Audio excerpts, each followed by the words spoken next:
Paano nga ba gawin ang entrance fee bug gamit ang time accelerator bug dito sa Manok na Pula? At bago natin masimula, i-click nyo ng like at subscribe para mag-updated kayo sa ating mga content. Tara, let's go!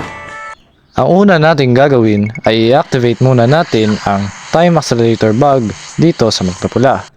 At pagkatapos yung manalo dito sa campaign, i-click nyo na ng mabilis yung screen ninyo.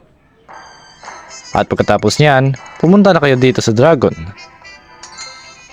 At pinutin yung OK at yung back button. And then, pumunta kayo sa campaign.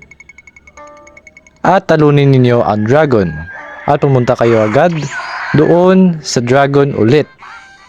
Kinakailangan dito guys is mabilis kayong pumindot para gumana itong time accelerator bug.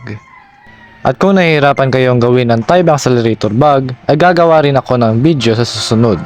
Kaya stay tuned lang kayo guys.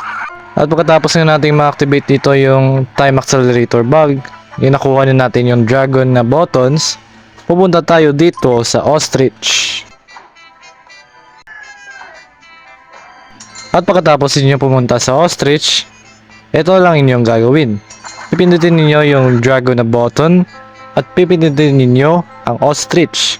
Pero hindi nyo pipindutin yung accept. At magle-level up niya ng kusa guys. Hindi nyo na kailangan lumaban pa dyan.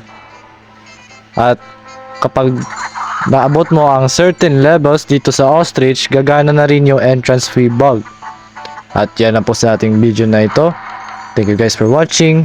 Keep liking and subscribing and stay tuned for the next video.